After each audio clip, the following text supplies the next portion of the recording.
Entonces ahora damos paso a la comunicación del doctor Jaime Barrera Parra, con el título y condecoración de miembro de la Orden del Sol Naciente con rayos dorados y cinta colgante del Emperador del Japón, en tercer grado, por su contribución a la generación de nuevos espacios para la difusión de la lengua y la cultura de Japón en Colombia, que han impulsado las relaciones entre ambos países por parte de la Embajada de Japón en Colombia.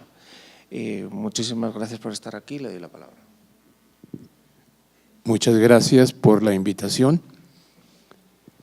Y me parece bien subrayar que Inés San Miguel ha hecho un esquema maravilloso de la historia de las relaciones entre los dos países. Y sobre ese esquema es posible construir, añadir, completar y sacar ciertas conclusiones. Yo voy a tratar de hacer eso, voy a tratar de añadir ciertos detalles a la riqueza etnológica, diría yo, o etnográfica, que representa la contribución de Inés, que está, entre otras cosas, no lo dijo ella ni el presentador, en este libro publicado por el Fondo de Cultura Económica y lanzado al mercado este año, En pos del dorado, inmigración japonesa a Colombia, en donde está ilustrado no únicamente con lo que acaba de decir, sino con fotografías y testimonios un poco más extensos. Yo quiero subrayar algo que tiene que ver con la migración. Hace 50 años, 1968,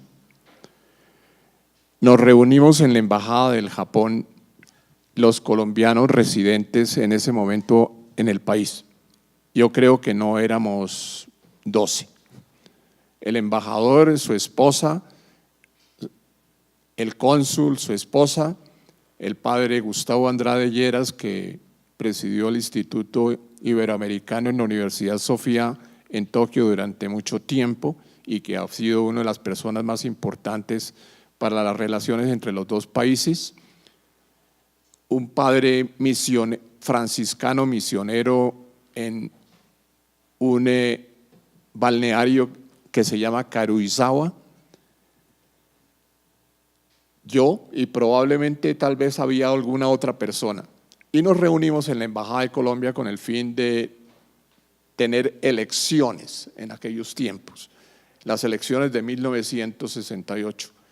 Los 12 colombianos, que éramos los únicos que había en el país, hacíamos simultáneamente de testigos, jurados, electores, y evidentemente se podía saber a quién correspondían los resultados en ese momento, que eran los candidatos del Frente Nacional que eligió en ese momento al presidente Misael Pastrana Borrero, y enviábamos un cablegrama que probablemente era el primero que llegaba a la Cancillería en Bogotá y anunciaba que habían votado los colombianos residentes en Tokio. Esto les da a ustedes la idea de lo que ha pasado en estos 50 años en Japón, en donde hoy día los colombianos probablemente, si se cuentan los colombianos legítimamente establecidos en Japón, cuenten alrededor de 1.000 personas y probablemente superan los números de 2.000 personas, etcétera, los que han entrado por otros medios. O sea, ha habido un cambio sustancial en estos 50 años y ese cambio es bien importante. Yo voy a subrayar algunos aspectos relacionados con lo que podríamos llamar la cultura. El primer dato que he sido capaz de recolectar anterior a 1873-74 es simplemente un error de un misionero jesuita que escribió una especie de memorias sobre los Andes colombianos, y parte de esas memorias fueron recogidas por grabadores europeos y estampadas con notas de pie de página, y una de ellas representa a un indio, y hago énfasis en la palabra indio, que sostiene por medio de una especie de malacate a otro indio atado de pies y manos y colgado sobre un abismo, y lo atribuyen a un rito que sucedía en Sogamoso, un rito de purificación que consistía en coger al pecador, atarlo de pies y manos, colgarlo en un abismo e irlo descendiendo poco a poco, y en ese susto, en esa experiencia, experimentaba una especie de transformación y de purificación. Pues bien, el texto del jesuita dice que se trataba de un rito de los Yamabushi. Yamabushi son unos peregrinos shintoístas que tienen precisamente este rito de purificación en Japón. O sea, de alguna manera las noticias llegadas de Japón a Europa se transformaron a través de los europeos en una manera de contemplar ritos semejantes latinoamericanos, pero evidentemente que yo sepa, y los antropólogos me podrán decir, no existía rito parecido acá, sino es una especie de superposición de lo que pasaba en Japón y lo atribuían a Colombia. Este dato es bien interesante porque nos muestra, por un lado, evidentemente la ignorancia, si se quiere, en donde estábamos, pero por otro lado el esfuerzo de alguna manera en tratar de entender culturalmente el país o lo que resultaba extraño, en este caso para los europeos. Anoto un segundo factor al cual se refirió Inés en su exposición, y es que el primer colombiano que sepamos que estuvo en Japón fue Nicolás Tanco Armero. Nicolás Tanco Armero, su familia cubana y en ese momento evidentemente española, había venido a Colombia a participar en la Guerra de la Independencia. Nicolás Tanco nació en Colombia de padres cubanos, españoles. Su padre fue el primer ministro de Hacienda de Bolívar y el hombre que de alguna manera arregló la deuda externa que Colombia tenía con Inglaterra resultante de la Guerra de la Independencia. Quedó huérfano Nicolás muy joven y lo mandaron sus hermanos mayores, lo mandaron a Estados Unidos, Inglaterra y Francia, joven, a aprender, a hacer sus estudios allá, razón por la cual hablaba aparentemente muy bien el inglés y muy bien el francés. Regresó a Colombia a los 18 años y se enzarzó en las discusiones de ese tiempo que giraban alrededor del papel de los artesanos y el papel de los esclavos en tiempos de José Hilario López. Se agarró a puños con personas importantes, fue encarcelado a los 18 años y sus hermanos decidieron enviarlo a Cuba a que residiera en medio de los suyos. Hago todas estas aclaraciones para hacer énfasis en algo, y es cómo las relaciones internacionales, las relaciones entre países de alguna manera están ligadas, como quien dice, a ciertos destinos personales.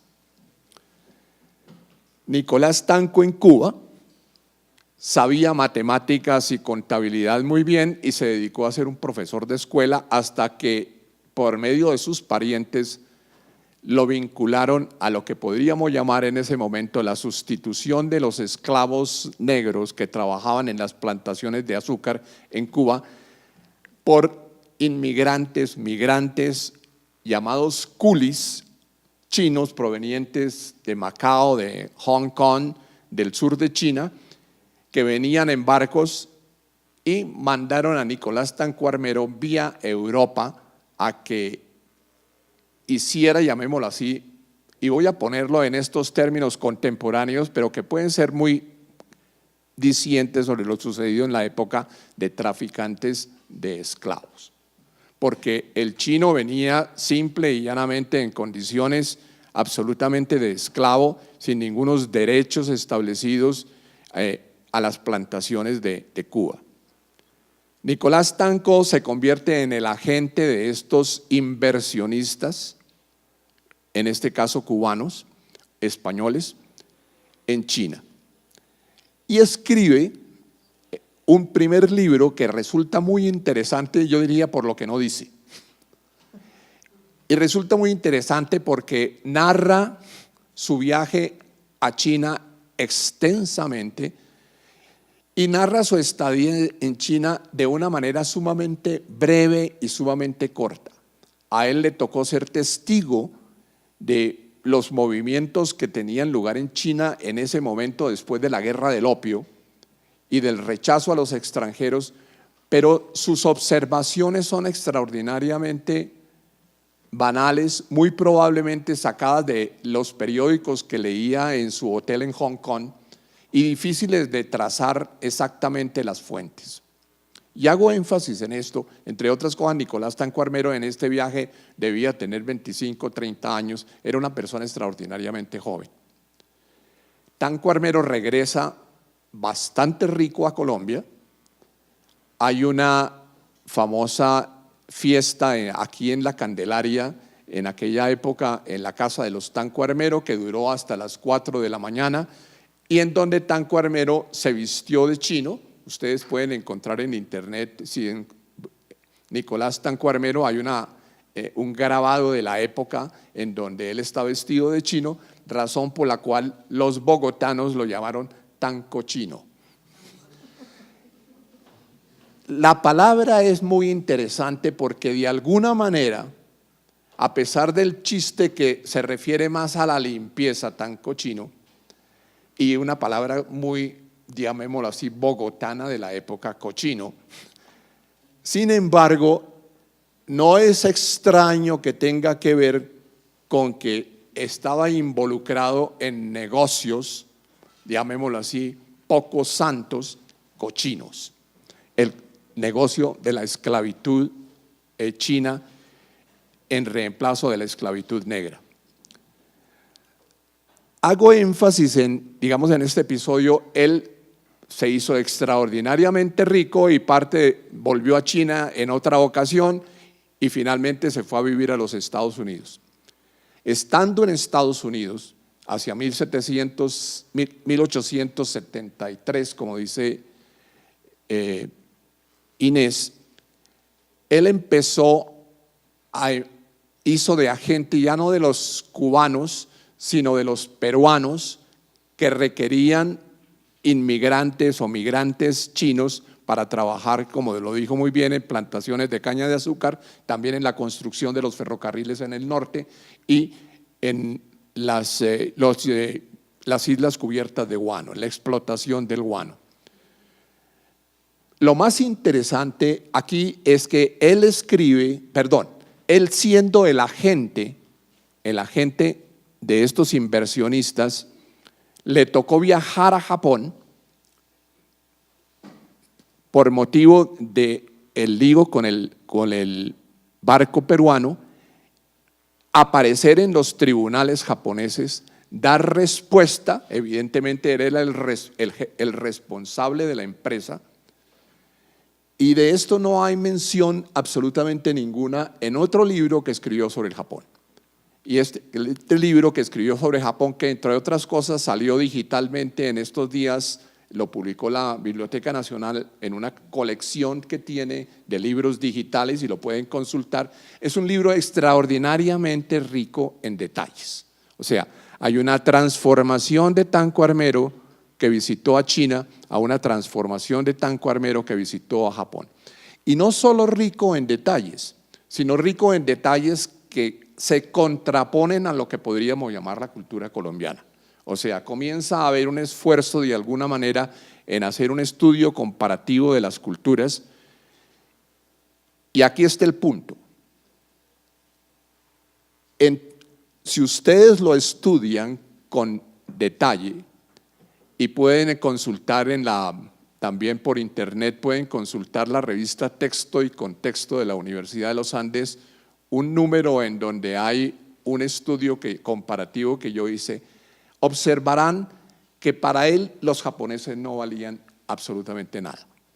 Entre otras cosas dice que no trabajan, dice que son sucios, dicen que son débiles de cuerpo y que son borrachos, y atribuye todas las costumbres que observaba, las geishas, los baños públicos, las atribuye a raza degenerada, impropia para nosotros.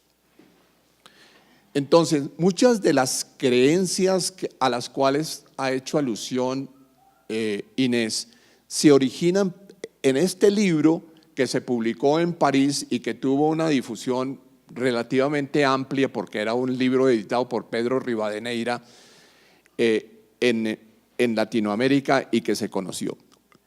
Hago énfasis en que en Tanco Armero encontramos una evolución cultural, pero una evolución de los estudios culturales y de la antropología, pero que daba prioridad a nuestra cultura. Nuestra cultura tenía ciertas características, era un conocimiento cierto, era un conocimiento cierto de las cosas, de las costumbres de los pueblos, era un conocimiento cierto por sus últimas causas metafísicas y en último término necesarias.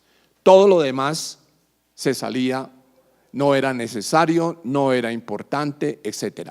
Era una cultura completamente normativa, acostumbrada a ver el mundo de una manera normativa. Y no empírica, no a base de… Él sí hace observaciones, pero sus observaciones son para someterlas a la norma de esta cultura normativa. Ustedes estudian el libro cita a todos los autores europeos que en ese momento, particularmente franceses, que en ese momento eran importantes en lo que podríamos llamar la ampliación de la creación, casi se puede decir, los antecesores de la antropología cultural y de la antropología social. Esta mentalidad me parece a mí de alguna manera caló en Colombia, pero quedó inconsciente, y es la que está en último término detrás de la dificultad que hubo no solo en llegar a tener relaciones con los japoneses en este caso y con el Asia, sino además el establecimiento y operacionalidad de esas relaciones. Subrayo algo que es muy importante, lo mencionó Inés, el hecho de haber tenido un incidente, si se quiere, diplomático, el barco que cargaba a los chinos en Yokohama hizo que en último término el Perú enviara un embajador extraordinario y consolidara a propósito de ese caso las relaciones entre el Perú y el Japón. Y fueron el comienzo de unas relaciones verdaderamente extraordinarias que en último término, a pesar de las connotaciones que pueda tener, culminaron en tener a un líder como Fujimori en el poder y la creación prácticamente y el aprecio que tienen los japoneses en el Perú. Para nosotros el incidente de Tanco Armero es algo absolutamente individual que no tuvo nada que ver ni ninguna repercusión en el orden público. Y hago énfasis en esto porque lo que más le llama a uno la atención es todo esto parece llevado por intereses personales que no se traducen en una manera de incorporarlos dentro del conocimiento público. No lo mencionó Inés, Rafael Reyes, que envió a su,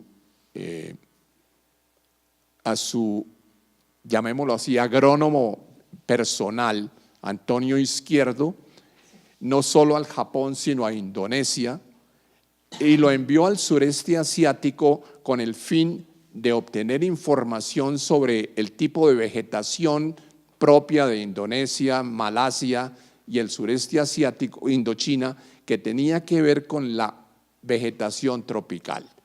Aquí ya hay no solo la cultura, sino lo que podríamos llamar la etnocultura tal vez, o la ecocultura. Y Rafael Reyes tenía interés particular en saber cómo cultivaban el caucho, que en ese momento las plantaciones estaban en Indonesia y en Malasia, porque Rafael Reyes fue y su familia, uno de los empresarios promotores de las caucherías en el Putumayo. Aquí los intereses particulares se convierten de alguna manera en intereses públicos, de alguna manera en relaciones públicas. Incidentalmente, a pesar de Rafael Reyes haberse retirado del poder y haber intentado después poner en práctica el tratado que había firmado, incidentalmente escribe un ensayo hacia 1918 en el que planteaba que todo el Pacífico, desde California hasta el sur de Chile, debería estar unido por una red de puertos, ferrocarriles, carreteras, que constituyera de alguna manera un factor alternativo a lo que podríamos llamar las relaciones con Europa y con los demás países que pertenecen, en nuestro caso, a la esfera del este. Ese plan, que de alguna manera es imaginario, no tuvo ningún tipo de resonancia y sin embargo fue resucitado por el presidente Barco de alguna manera en una especie de planteamiento de qué podía ser, y ha tenido en estos momentos, y desde hace 20, 30 años estamos conmemorando, entre otras cosas, hace 24 años entramos nosotros en lo que podríamos llamar la red de relaciones de Colombia con los países del Pacífico. Y termino con una anécdota, si se quiere, personal, que tiene que ver con el Consejo Económico de Cooperación del Pacífico, que en ese momento tuvo su reunión en Santiago de Chile hacia 1998, y me tocó presidir la mesa de los académicos en ese momento, y alguien del Asia me preguntó de cuál era la manera de fomentar las relaciones entre los países del Asia y la manera y Latinoamérica. Me lo preguntaron en Chile, que ya tenía muy adelantadas sus relaciones, ha sido uno de los líderes latinoamericanos en ese aspecto con el Asia. Y yo le dije lo siguiente: mire, creo que la comida, creo que la manga japonesa, la manga es, ustedes entienden, la manga japonesa o es la manera de las caricaturas, los dibujos animados representando, que se han hecho extraordinariamente populares y hoy dominan completamente el mercado. En ese momento un estudiante de la Universidad de los Andes vendía manga a la salida de las clases a los demás estudiantes, y en ese momento solo había un restaurante extraordinariamente costoso en Bogotá, que era Hatsuhana, un restaurante japonés. Hoy día, wok y los restaurantes japoneses, por no hablar también de los restaurantes chinos, que han sufrido una decadencia, si se quiere, desde entonces, han sido realmente los vehículos, la comida, las caricaturas, los dibujos animados, el cine, que ha operado de una manera en nuestro inconsciente, en nuestra construcción de imaginarios. Eso me sirve de punto de partida y tal vez de enlace con mi compañero de mesa, Alfonso Ariza, que ha estado involucrado con este aspecto de la cultura japonesa, que es la pintura, ¿no?, que es el paisaje, que es el uso de técnicas japonesas de estética, y creo que ese es uno de esos caminos que me parece nos llevan a mejorar nuestras relaciones, a ver posibilidades y ampliaciones hacia el futuro. Muchas gracias. Muchísimas gracias al doctor Parra. Entonces vamos a darle la palabra al último conferenciante, doctor Alfonso Ariza Rubio. El doctor Ariza es pintor colombiano de la Universidad de los Andes, con especializaciones en pintura tradicional japonesa y máster en artes en pintura tradicional japonesa en Tama Art University de Tokio, en Japón. Muchas gracias. Existe una sincronía absolutamente increíble con el profesor Jaime Barrera. No habíamos hablado, pero me llamó mucho la atención que el Departamento de Antropología hablara de las relaciones entre Colombia y Japón, que desde el arte serían las relaciones interculturales, y me preguntaba por qué invitaban a un pintor a hablar de las relaciones entre Colombia y Japón. Pensé, bueno, esto hay que ponerlo en perspectiva, pero estoy hablando de la perspectiva del arte, no de la perspectiva de las relaciones internacionales. Me llamó la atención la invitación, que incluye unas figuras ukiyo-e en grabado, y recordé la forma en que la pintura japonesa influyó en Occidente. Resulta que los impresionistas que todos ustedes conocen, Van Gogh, Monet, Gauguin, Degas, Cézanne, recibieron una serie de dibujos a través de el empresario, el dealer que ellos tenían. Recibieron, él le importó unas vajillas de Japón, y esas vajillas estaban envueltas en grabados ukiyo-e. Al abrirlos dijo: ¿qué es esta maravilla? ¿Qué es esto? Que no sabía absolutamente nada de los grabados ukiyo-e. Voy a mencionar a Hiroshige y Hokusai como dos sobresalientes. Bueno, él se los pasó a los impresionistas y quedaron absolutamente fascinados con esto. Van Gogh hizo varias copias, Degas también, Cézanne. Si ustedes recuerdan el jardín de Giverny de Claude Monet, es con un puente estilo japonés. Esos grabados generaron el impresionismo en Europa y una ruptura con lo que venía anteriormente en la pintura, que era la perspectiva de Leonardo. La perspectiva de Leonardo es una perspectiva aprendida y que tiene un error muy serio. Es una perspectiva con un solo ojo. Él utilizó unas cámaras oscuras con un pequeño hueco en que proyectaba las imágenes, y de ahí salió toda la idea de la perspectiva, que es aprendida. Nosotros tenemos dos ojos y no vemos de esta manera. ¿Qué sucede en Japón en contraposición a todo esto? En Japón la pintura tiene unas reglas muy diferentes que son de superposición de planos. La pintura japonesa tradicional podríamos decir que se asemeja a la pintura precolombina.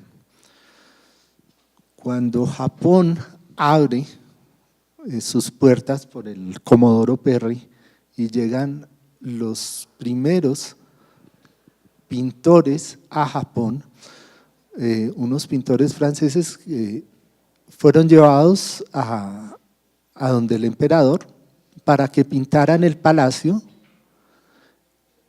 y pintaran al emperador y la emperatriz. Estos pintores pintaron el palacio con columnas de diferente tamaño. en perspectiva. ¿Sí? Y al emperador y la emperatriz los pintaron con unas manchas en la cara, las sombras. Esto no era comprendido por los japoneses y los quisieron condenar a muerte por irrespeto. ¿Cómo así que todas las columnas del palacio son del mismo tamaño? ¿Por qué las iban a pintar de tamaños diferentes? Dentro de la concepción cultural, dentro de las relaciones internacionales, dentro de las relaciones entre culturas, el arte juega un papel muy importante. Entenderlo es muy complejo. La pintura japonesa, el Nihonga, digamos considerada completamente japonesa, tiene un origen a través de la ruta de la seda, a través de Persia, India, Tíbet, China y finalmente Corea, en la península de Corea, utilizando polvos de piedras semipreciosas para con esto pintar y escribir. Obviamente estuvo ligado al budismo, escribir también los sutras y las pinturas que acompañaban a los sutras. La tinta china y los pinceles llegan en el año 610 a Japón. Y también llega esta pintura que es finalmente con polvos de piedras, es considerada la pintura tradicional japonesa. Curiosamente, y es digamos, la interpretación y lo que deben estudiar los antropólogos, si nosotros vemos las pinturas mayas, aztecas, incas, olmecas, están hechas igual con piedras semipreciosas o tierras, utilizando diferentes medios para pegarlas. Estos medios pueden ser huesos de animales, colas, o pueden ser, como en la pintura nahual mexicana, un extracto de sábila, que es un pegante muy bueno. El problema allí en la pintura es cómo pegar estas tierras, estos pigmentos. Bueno, saltando entre todas estas ideas, viendo cómo estos primeros inmigrantes japoneses llegan a Colombia por una novela, por La María, de Jorge Isaacs, y cómo también un pintor, que fue Gonzalo Ariza, decide ir a Japón, primer becario y tal vez único colombiano en Japón. En 1936 decide ir a buscar las raíces del impresionismo. Aquí hay un movimiento muy interesante. Gauguin decide irse buscando los pintores ukiyo-e y finalmente llega a Tahití y se queda en Tahití. Y Gonzalo Ariza decide ir a Japón a buscar el arte japonés. Salen 2 barcos de Buenaventura, él va en un barco que escoge y afortunadamente escogió ese barco, llegó al cabo de 3 meses, porque si hubiera escogido el otro barco se hundió y pereció todo el mundo y yo no estaría acá.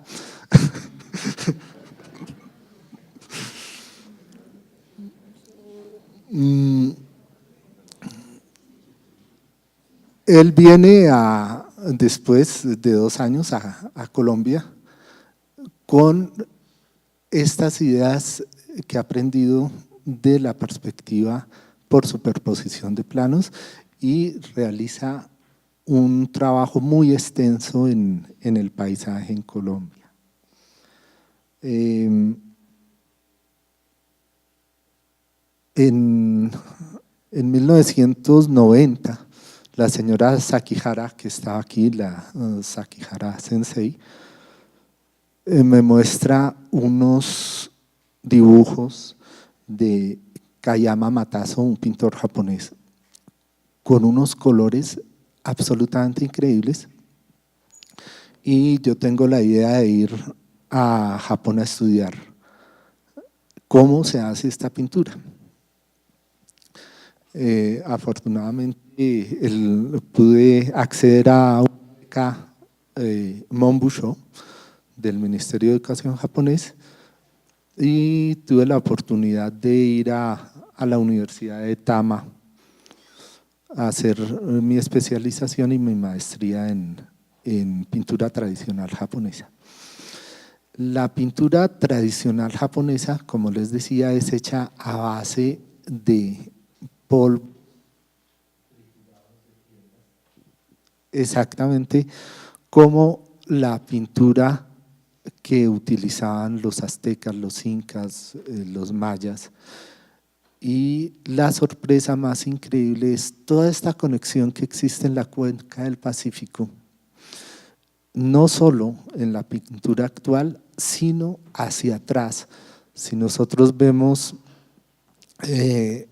las manifestaciones de la cerámica japonesa, los haniwa, ustedes van a ver que hay una identidad completa con la cerámica precolombina. Las fechas de producción más o menos coinciden entre los años 500 antes de Cristo hasta 500 después de Cristo.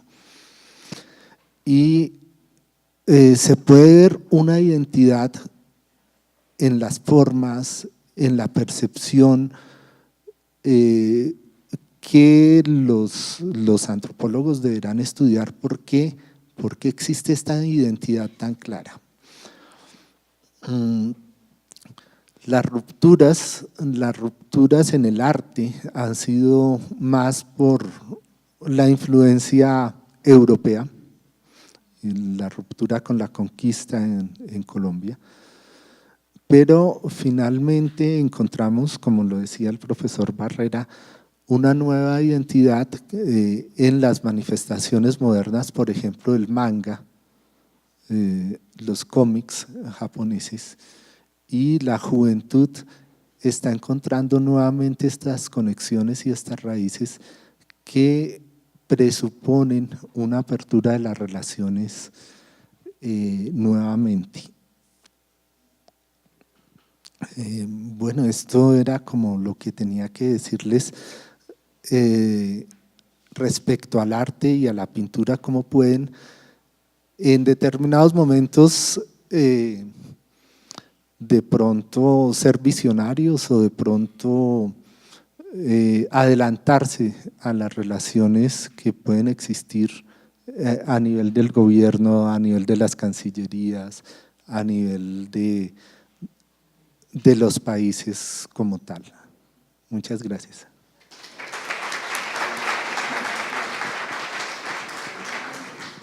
Bueno, muchísimas gracias, doctor Ariza. Entonces ahora tenemos 10-15 minutillos para, bueno, si alguien del público quiere hacer alguna observación, comentario, pregunta. Y si no, yo tengo. ¿Cómo hacemos? ¿Le pasamos el...?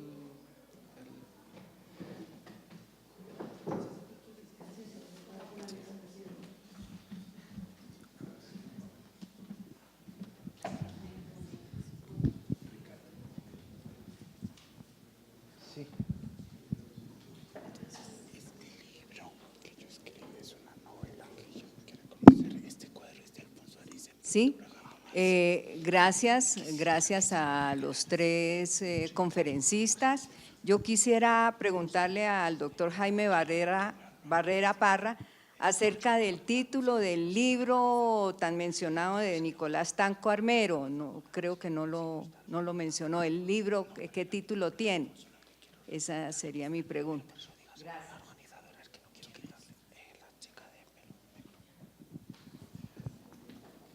Yo antes que preguntas, quiero hacer dos comentarios. El primero es respecto a la intervención de doña Inés y el segundo con respecto a la intervención del profesor Barrera Parra. El primero, esta inclinación hacia el blanqueo de los colombianos no se le debe solamente a los conservadores, cuya hegemonía llegó hasta 1930. Los liberales progresistas también tuvieron esa inclinación. El doctor Luis López de Mesa, que fue ministro de Educación, era médico también, había nacido en Don Matías, un pueblo muy cercano a Medellín. Él proponía ya en 1900, él fue ministro de Eduardo Santos, de manera que fue del orden de 1938, él seguía insistiendo en que esas razas asiáticas y africanas, por supuesto, eran unas razas inferiores que venían a dañar nuestras raíces blancas. Eso por una parte. Por otra, quería agregar algo a lo dicho por el profesor Barrera, y es respecto a la condición de los culíes. Los culíes tuvieron una gran influencia por el volumen de individuos que se importaron para cultivar caña de azúcar en Cuba. La inmigración de chinos procedentes de el sureste de China, especialmente de un puerto que estaba concesionado por ese tiempo a Alemania, Amoy, que hoy se llama Xiamen. Fueron tantos los que llegaron alrededor de 1870 a Cuba, también con el propósito de evitar la homogeneización de los esclavos, que la cultura cubana se reclama como de origen africano, sí, de origen español, sí, y de origen chino. De manera que los chinos fueron muy importantes en Cuba por el gran volumen en estos últimos años de la esclavitud. Llegaron a Cuba millones, mucho más chinos que negros africanos. Y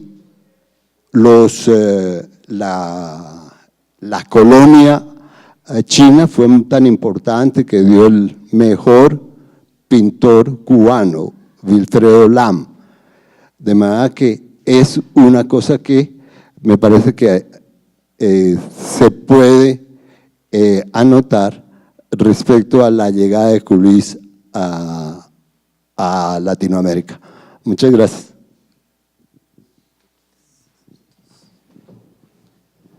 ¿Hay más otra pregunta? Y no sé si quieres. Muchas gracias. Un comentario corto y una aclaración.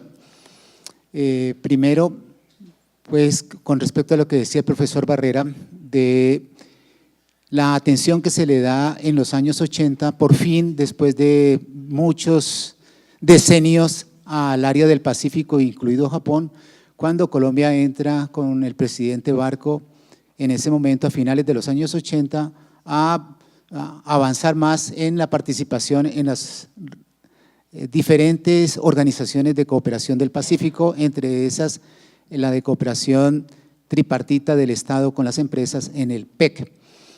Antes, por los años 70, el que primero presentó a la opinión pública de una manera favorable a Asia y a Japón particularmente fue el presidente Alfonso López, cuando decía que quería hacer de Colombia el Japón de Sudamérica.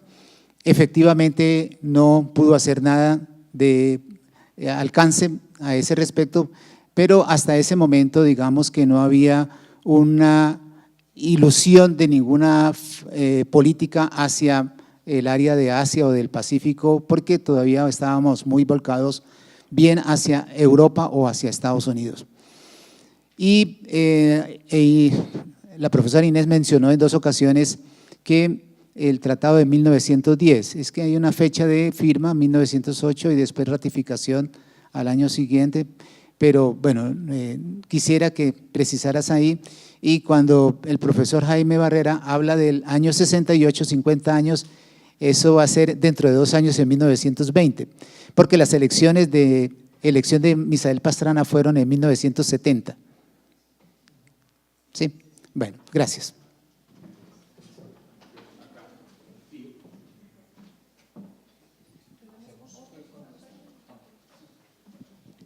Muchas gracias. Creo que el seminario, el conversatorio, el coloquio ha sido excelente para recordar también un poco los vínculos de Japón con la formación del Estado colombiano.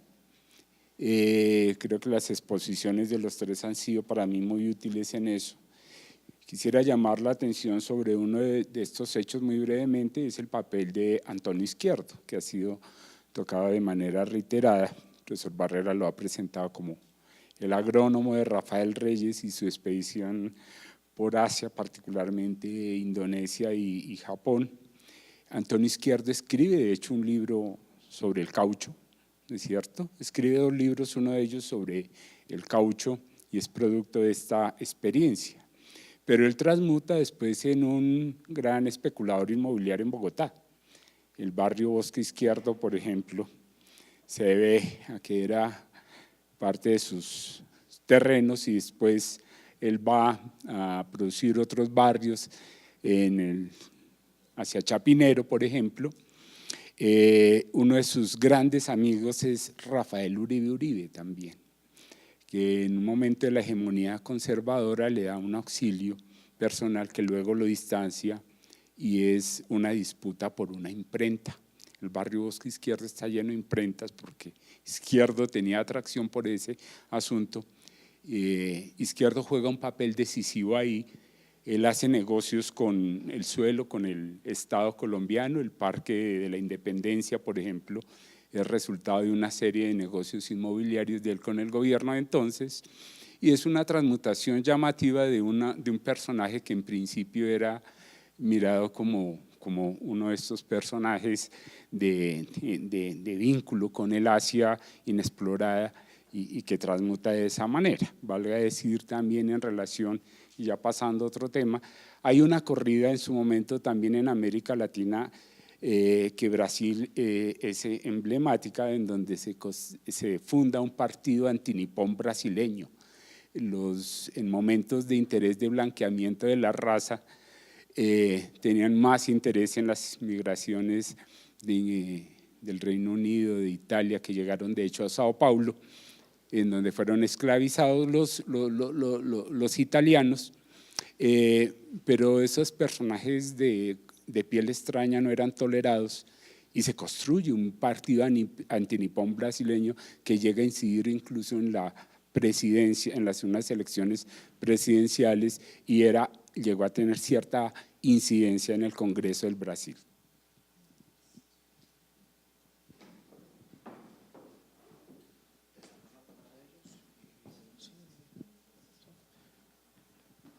Bueno, pues antes yo también quiero hacerles unos comentarios, entonces o prefieren contestar ahora y luego ya les hago yo, ¿sí? Para que sea. Vale. Sí. Bueno, pues nada, en primer lugar darles por supuesto las gracias, han sido muy interesantes y sí que yo tenía varios comentarios para cada uno y luego para todos. Perdón, tenía varios comentarios para cada uno y luego para todos. En primer lugar, por ejemplo, para la doctora San Miguel, yo no sé si 159 personas son lo suficiente para hablar de inmigración. Entonces, bueno, pues también pues para comentar. Y luego si se sabe, que también se lo dije a Andrés, si esas 159 personas qué religión tenían, qué profesiones, si habían cometido delitos en Japón, porque claro, estamos idealizando a los que llegan, pero me interesa saber quiénes llegan. Y sobre todo porque también hay una idealización que me parece, además yo no tengo sospecha de nacionalista colombiano, creo que hay una sospecha de idealización que siempre pasa en todos los países, que todos los que llegan aportan tantas cosas que no sé si 159 personas realmente cambian la agricultura del Valle del Cauca. Entonces, bueno, pues eso, ¿qué pruebas hay? Pues, además estamos en la universidad, entonces quiero saber qué fuentes. Para el doctor Barrera, me ha parecido muy interesante todo lo de los estereotipos de tan cochino, además en un momento actual en el que, por ejemplo, hay un estereotipo muy difundido de venezolanos no cualificados en Colombia, cuando es falso. La mayoría de los, creo, o por lo menos los que yo conozco, están muy cualificados, entonces está muy bien que se reflexione sobre ello.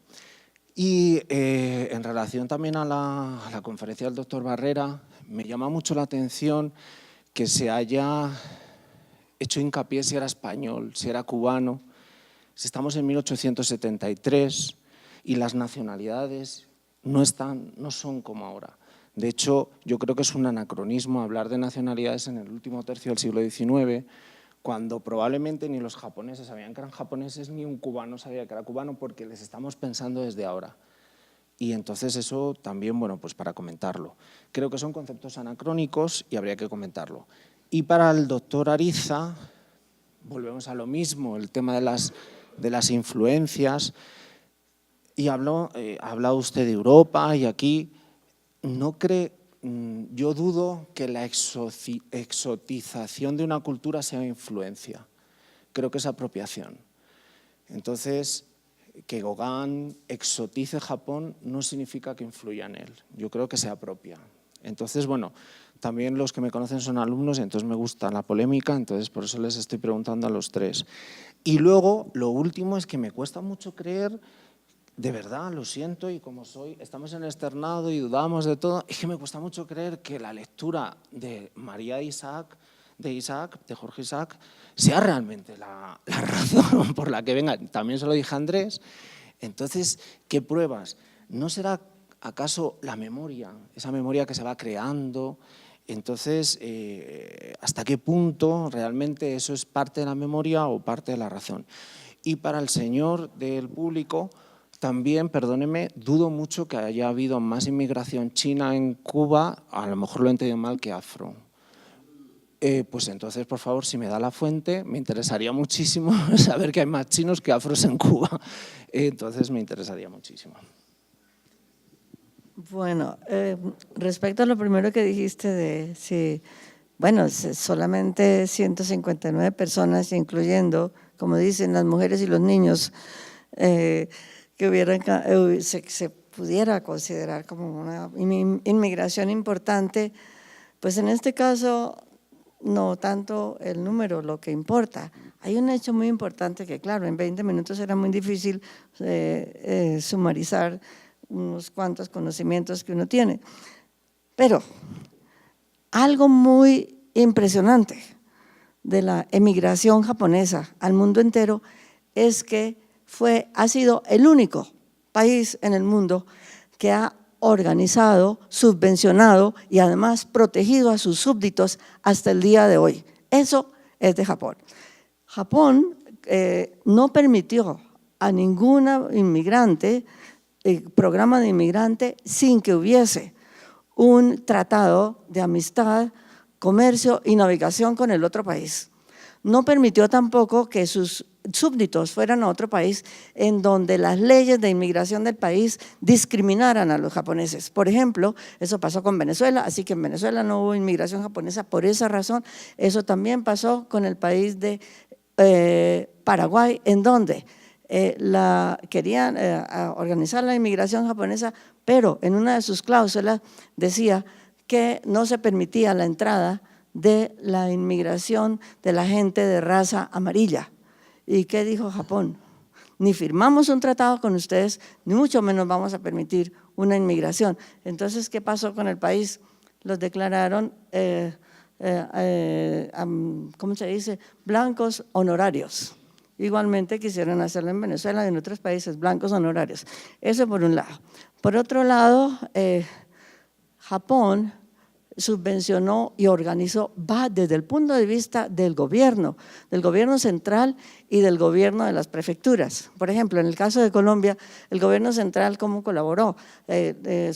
Subvencionando el pasaje por barco y parte subvencionando también parte del pasaje en Colombia terrestre, una vez llegaron a Buenaventura hasta que llegaron a su colonia en Corinto.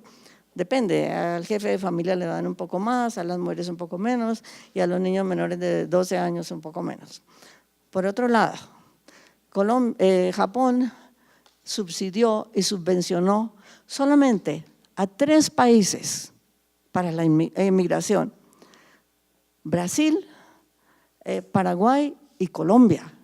Así que esto de que Japón hubiera subvencionado a Colombia, que es algo extraordinario, es prácticamente ignorado en los textos.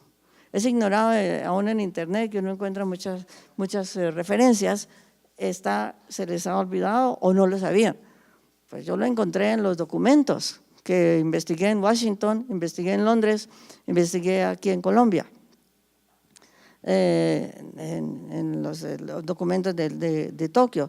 Entonces, eso es muy importante. Recibió la subvención, el patrocinio hasta el día de hoy del gobierno japonés. El gobierno japonés no ha olvidado jamás a sus súbditos, y digo súbditos porque allí hay emperador, no digo ciudadanos, en ningún momento, y todavía el consulado de japonés en Bogotá, el cónsul visita periódicamente a Cali, visita a Barranquilla, está pendiente de ellos, además siempre como después de 1900, bueno, siempre ha sido, y sobre todo después de la reforma de la ley de inmigración en Japón, aquellos descendientes de japoneses que quisieran ir a establecerse, a trabajar en Japón, podían solicitar también su ciudadanía, siempre y cuando tuvieran todas las pruebas de ello. El cónsul está periódicamente viajando a Cali o a Barranquilla y preguntándoles a ellos, bueno, ¿quiénes quieren viajar a Japón? ¿Quiénes quieren todavía solicitar su pasaporte japonés y su ciudadanía, reafirmar su ciudadanía? Y se las damos. Entonces, en ese sentido, la inmigración japonesa a Colombia, aun cuando haya sido en número muy escaso, aun cuando el gobierno colombiano no le haya dado los créditos que lo merecía, sí es una inmigración importante y uno de los 3 países subvencionados por el gobierno japonés. ¿Qué fue la otra cosa que me dijiste? Ah, María. Sí. Es que me cuesta creerlo, señor. Pues a mí también me cuesta creerlo porque eso es una historia de amor pues que es muy bonita de contar, ¿no? Claro, uno no va a emigrar a un país porque hay una novela romántica, pero Yuzo Takeshima sí realmente allá en la universidad encontró la copia y leyó y tenía en su mente algún día que yo quiero conocer este país, pues era la oportunidad de viajar a Colombia subvencionado por el gobierno o mandado por el gobierno. Entonces, ¿cómo hizo Yuzo? ¿Qué le dijo Yuzo Takeshima a la gente en Fukuoka? Hombre, pero ¿cómo los vamos a traer a ellos que no han recibido una carta, no han recibido una información de Colombia? ¿Cómo hacemos para reunir unas 20 familias o unos inmigrantes? ¿Cómo fue el eslogan para convencerlos? Si existe un paraíso, este es Colombia. Bueno, ustedes han leído María, ¿no? ¿En dónde sucede María? ¿Cómo se llama la hacienda? ¿Tú la has leído, la María? Es bellísima, es la mejor novela escrita en Colombia, para mí. Por supuesto, señora. Entonces,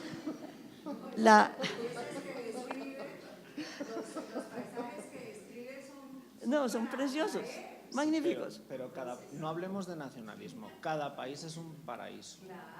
Todos los países son un paraíso. Entonces, este paraíso, claro que no era el paraíso católico de la religión, porque ellos no eran católicos ni esto, pero era el paraíso en donde sucedía había sucedido la novela. Así que, por ejemplo, en las memorias publicadas por los inmigrantes, en el paso de los 30 años y los 50 años, ¿qué dice una de las señoras entrevistadas? Dice, ¿por qué? Le preguntaron, bueno, doña Mireya, Cato, ¿y usted por qué fue a Colombia? Dijo, porque yo fui a una reunión ahí en el pueblo y dijeron, y yo vi que decía en japonés, ¿cómo es que se dice en japonés? Ya no me acuerdo cómo es, yo no. En japonés, ¿cómo es que dice eso? Si existe un paraíso, ¿esto es Colombia? Tengoku ga areba Colombia des. Entonces, Tengoku ga aru to sureba Colombia des. Si existe un paraíso, este es Colombia. Así que ella cuando vio eso dijo, uy, pero yo sí me voy allá. Yo me había pensado irme a Brasil, pero esto suena mucho mejor que irme para Brasil, es Colombia. Bueno, en ese sentido, sí, la novela de María influyó, pero claro, por otro lado, Colombia quizá era un país que podía ofrecer muchas ventajas, tenía una muy buena posición geográfica, en fin, y a pesar de que Noda había dicho, bueno, si hay cosas muy buenas, uno de los problemas que lo dijo Noda fue la tierra es magnífica, sobre todo a lo largo de los ríos Cauca y Magdalena, pero cuidado, porque se inundan periódicamente. ¿Qué está pasando hoy día? Es lo mismo, el mismo problema, el Magdalena, el Cauca, sí, alrededor se puede sembrar, es como casi sembrar en el río Nilo, pero se inunda. Ya los egipcios desde mucho antes atrás pensaron, ¿qué pasa cuando las inundaciones? Aquí no se ha pensado qué pasa cuando se nos inunda el río y se acaban los animales, se acaban las casas, se acaban los cultivos, se acaba todo. Así que, pues claro, además que dicen que Takeshima había traducido la novela, pues ese es el puro cuento. Pues yo no sé, Jaime también en sus años en Japón, yo también con todos mis años, 30 años ambos, cada uno por su lado, de Japón. Nosotros investigamos en la biblioteca, revisamos todas las revistas en donde se dice que él publicó un artículo, él jamás tradujo la novela, además el señor Takeshima jamás dijo, yo traduje la novela. Lo que pasa es que ellos también, como una especie de mito, de algo, decir algo bonito, ¿por qué viniste a Colombia? Pues yo no voy a decir, oye, porque era muy pobre. Yo más bien digo, pues a mí me convencieron porque había esta novela, pero realmente ellos, que tú preguntaste qué religión tenía, quiénes eran, pues algunos, me supongo, la mayoría, parte de la religión budista, parte de la religión shintoísta. ¿Y qué pasó aquí en Colombia? Ellos adoptaron la religión católica no realmente por total convencimiento, sino porque es conveniente, porque era una manera de entrar en la sociedad, porque una vez que ellos tuvieron dinero y se trasladaron de Corinto a Palmira, primero se dieron cuenta que tenían que bautizar a los niños o si no, no los recibían en los colegios. En ese tiempo a mí no me recibían en el colegio si no me hubieran bautizado. Ahora las cosas han cambiado un poco más, las religiones no es tan estricta o tan, no sé, en Colombia. Por otro lado, ellos, como una manera de entrar a la sociedad colombiana, empezaron a participar en la Semana Santa, mandaron a Ecuador a tallar un sepulcro, iban detrás del Santo Sepulcro y las chicas iban vestidas con uniforme que les había puesto Samuel Shima de Sakura y los muchachos también, y ahí los palmireños no hacían más que burlarse de ellos. Miren los bobos chinos que van ahí en procesión detrás del Santo Sepulcro, pero era su manera de entrar a la sociedad, era su manera de participar, entonces por eso se volvieron pues católicos. Pero les menciono algo, hubo un proyecto de inmigración sumamente importante al mismo año, 1928-1929, para los llanos orientales, y la persona, el japonés, el empresario japonés que lo presentó al Ministerio de Industrias, porque en ese tiempo el Ministerio de Industrias era el que decidía sobre las inmigraciones a Colombia, de todo tipo, los inmigrantes. Entonces, en el contrato que firmó Montalvo, que era el ministro de Industrias, con el señor Tomita, que era el japonés, decía una cláusula que me llamó mucho la atención. Se comprometen a los, creo que eran 2.000 familias, y si uno calcula 5 personas por familia, eran 10.000 personas que se iban a venir a Colombia en un periodo de 10 años, un programa magnífico. Ellos sí, como inmigrantes, ellos pedían les iban a conceder una gran extensión de terrenos baldíos. ¿Qué decía en una de las cláusulas que firmaron? Que se comprometían todos los inmigrantes que iban a venir a los llanos orientales a convertirse a la religión católica. Eso me parece un grandísimo abuso de parte del gobierno colombiano, pedirle a los inmigrantes, hombre, que se conviertan en católicos. Eso no se lo pidieron a los judíos, eso no se lo pidieron a los árabes. Sin embargo, sí exigieron que en algunos sitios, como por ejemplo Barranquilla, hubieran construido cementerios, tanto para los suicidas como para los extranjeros, más o menos lo mismo. Para los extranjeros que no fueran de la religión católica. Perdón, ya me pasó. No, para ellos y ya, porque tenemos un café, entonces rápidamente. Sí, perdón. Entonces, rápidamente, creo que lo importante es la referencia. El libro, Tanco Armero, el libro se llama Recuerdos de mis últimos viajes, Japón. El libro es de 1888 y la imprenta es Sucesores de Rivadeneira.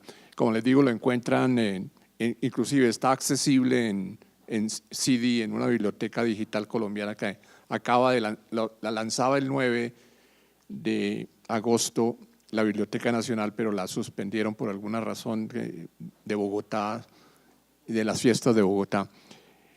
Esa es la primera, la reverencia. Muy rápidamente, algo sobre lo que mencionaste de los cubanos y de los españoles. Evidentemente creo que estamos hablando coloquialmente. De todas maneras, hablando coloquialmente, es también como se escriben muchas de las, digamos, de los informes científicos. No creo que esto sea motivo de digamos así, de controversia en particular. Sin embargo, toca con la pregunta de aquí del público, y es que también hubo gerencia de Tanco Armero en traer chinos a Costa Rica. Y es muy importante, porque prácticamente creo que es la última generación de chinos en Latinoamérica, y vinieron en condiciones ya muy elaboradas de relaciones entre los países. Se valieron, como quien dice, de las experiencias anteriores. Y también muy importante es la presencia de los chinos en la construcción del Canal de Panamá. Es muy importante porque evidentemente Panamá territorialmente pertenecía a Colombia, y volvemos un poco con lo de los nombres, ¿no? Esto de Colombia o lo que fuera. Pertenecía a Colombia, y a mí Tanco Armero en algún momento fue representante de Rafael Núñez, digamos hacia finales de los años 80, 88, que escribió este libro sobre Japón. Tanco Armero me parece que muere en 1891. Tanco Armero fue el representante colombiano digamos que en el grupo que de alguna manera estaba gerenciando el canal. Era algo así como el representante oficial de Colombia. Y Tanco Armero era el que había agenciado la presencia de los chinos en la construcción de los ferrocarriles del canal, sobre todo en los comienzos. Y esto me parece muy importante, como decía, porque siendo territorio, digamos lo que en términos coloquiales colombiano, es muy probable que en Panamá, y esto no se ha explorado, y yo siempre lo he pensado, sobre todo en los periódicos de la época, y probablemente en algunos archivos que no los tenemos nosotros, existe probablemente una narración mucho más adecuada de la que conocemos del papel de Tanco Armero en ese caso. Y en esto de los patronímicos, tú tienes razón. Entre otras cosas, cuando Tanco Armero estuvo en Japón o estuvo en China, nosotros éramos neogranadinos. Y él escribe, es el subtítulo de su libro sobre China, Viaje de Nueva Granada a China a través de los países que fue pasando. Entonces, lo importante ahí, evidentemente, creo que es la alusión tuya o el interés tuyo antropológico, es de ver cómo está esto relacionado con la identidad, evidentemente, y la identidad nacional, cómo está relacionada con ciertos factores que uno cree predominantes o disolventes o intromitentes, y creo que eso daría para digamos que un debate un poco más amplio.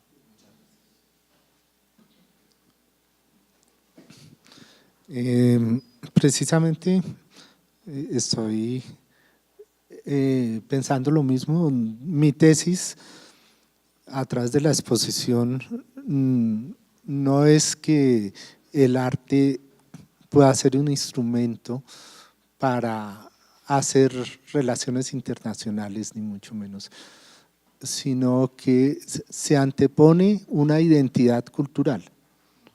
Hay una identidad cultural y unos patrones que creo que deberían ser mucho más estudiados en las teorías de población de América, a través de la Polinesia o a través de la vía de Alaska. Siempre me ha sorprendido porque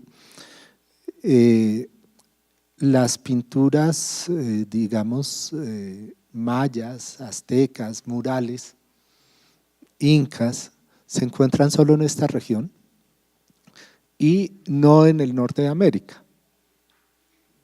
¿Sí? Tampoco las encontramos en el sur de América. Hay una identidad cuando ustedes ven, yo les hablaba de las esculturas en cerámica Haniwa, japonesas, y cuando ustedes van al Museo del Oro, el Museo Antropológico, también van a encontrar las sillas en que se sentaban en posturas de meditación, en posturas que son prácticamente de yogis o que tienen mucha similitud con la forma de sentarse también en Asia y los japoneses, ¿no? Hay unas cosas que no han sido explicadas. Y el punto de la perspectiva es anecdótico en la comprensión de las culturas, ¿no? Que los pintores franceses que llegaron a Japón se les pusiera la pena de muerte, muestra exactamente la incomprensión cultural. La perspectiva no era comprendida en Japón. Y si nosotros vemos nuestras pinturas en San Agustín o en cualquier parte, son pinturas que no tienen nada de perspectiva, ¿no? Eso impactó a los impresionistas también, pero simplemente es anecdótico, ¿no? Y tuvo un cambio en el arte muy grande. Ya el problema de las relaciones interculturales, ¿a dónde llevan? No lo sé. Cuando yo llegué a Japón y encontré cantidad de movimientos de jóvenes que estaban leyendo otaku, que eran otaku, o sea que les encanta el manga y esta subcultura, que es muy sorprendido, ¿no? Hay movimientos en la cultura que anteceden las relaciones de los gobiernos y también hay una cantidad de anécdotas y las relaciones se producen también por anécdotas y bueno, esa es la invitación, a mirar esa identidad en el Pacífico que existe en la parte cultural.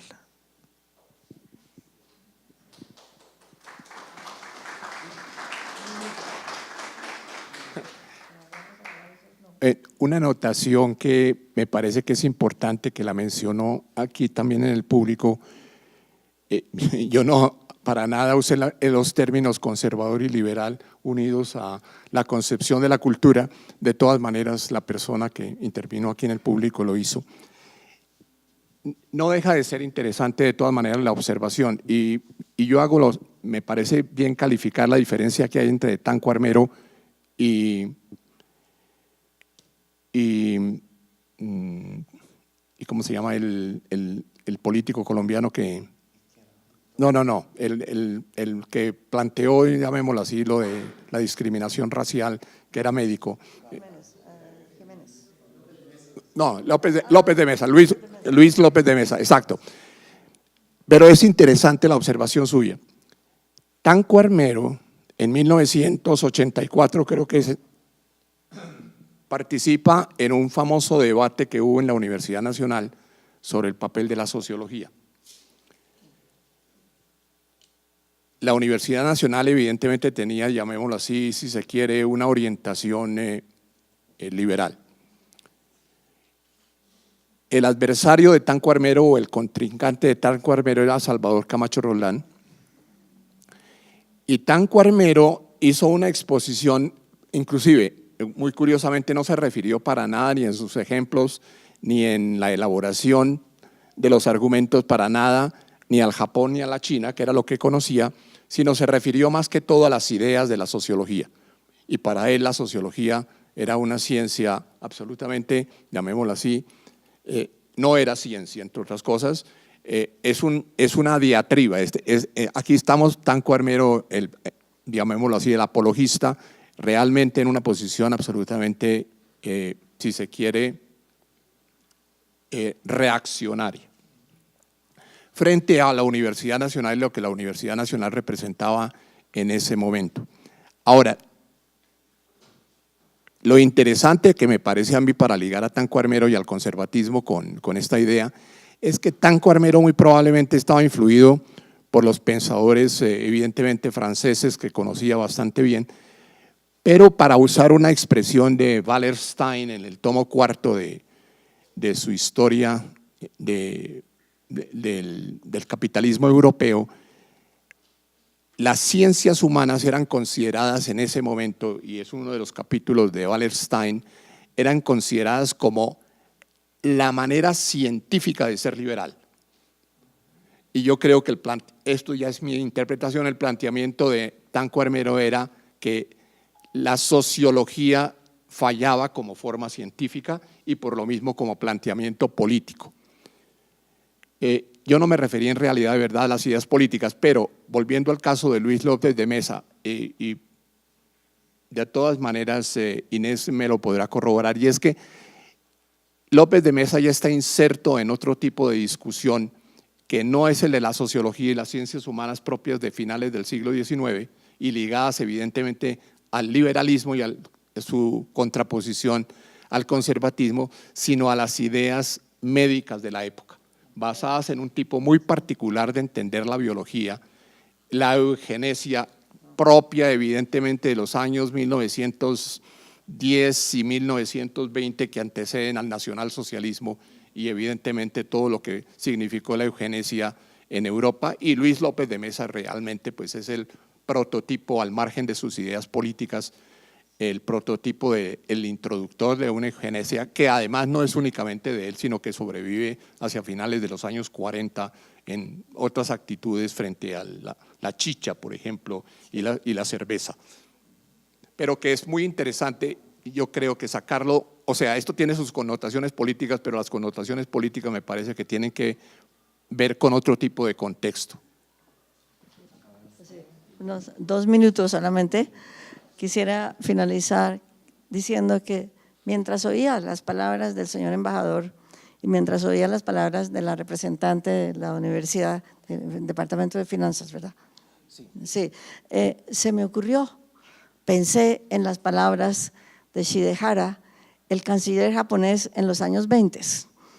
En ese momento ya se cerraba la emigración blanca, tanto en los Estados Unidos como en Canadá, como en Australia, para las personas, para los japoneses, con el acuerdo de caballeros y finalmente con el acuerdo de las novias que emigraban, sobre todo a los Estados Unidos, pues para casarse con los japoneses, pero realmente la intención era emigrar.